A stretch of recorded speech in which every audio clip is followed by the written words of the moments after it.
Son nom transcende son époque, sa pensée et ses écrits sont encore étudiés. Intellectuel et humaniste sénégalais, Cheikh Anta Diop, surnommé le dernier pharaon de l'histoire, est encore célébré par ses pairs en ce jour coïncident avec les 100 ans de sa naissance.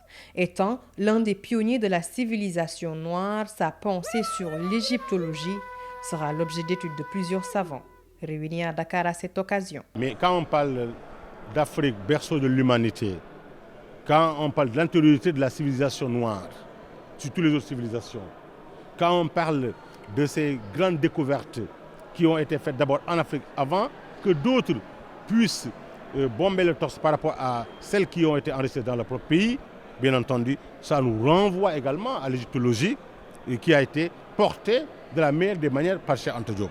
Heureusement, il a laissé derrière lui des disciples de grands intellectuels sénégalais réputés au niveau mondial qui ont porté haut le flambeau, qui aussi à leur tour forment d'autres disciples qui vont également porter ce flambeau-là. Homme de culture et homme de dialogue avant tout, Cheikh Anta Diop s'est toujours illustré pour l'unité africaine.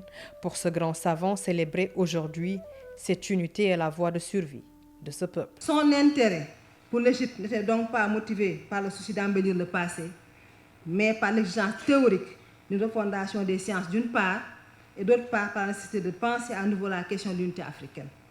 Que l'Afrique soit diverse et plurielle dans ses langues, ses cultures et ses coutumes ne fait pas l'homme d'un doute.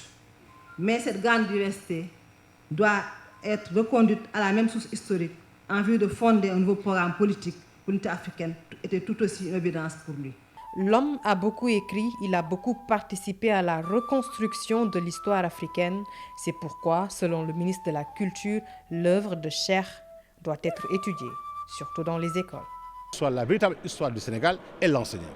Et dans cette histoire-là, les enseignements de Cheikh Anta Diop, les résultats de ses recherches, son rôle dans la marche du monde mérite d'être connu de tous à travers leur vulgarisation au niveau de nos écoles, au niveau de la presse, au niveau des décideurs. Tout le monde doit connaître sa contribution et ses belles œuvres. Sur ce plan-là, bien entendu, je suis persuadé que mes collègues en charge de l'éducation nationale et de l'enseignement supérieur sont en train de fournir des efforts incommensurables à l'effet de diffuser largement, un peu partout et pour toujours, l'œuvre de Cheikh Anta Diop et ses enseignements particulièrement. Dans un programme diversifié, avec des participants venus des 4 coins du monde, l'œuvre et l'idéologie de Cheikh Anta Diop seront profondément étudiées pour une meilleure compréhension de la pensée de l'homme.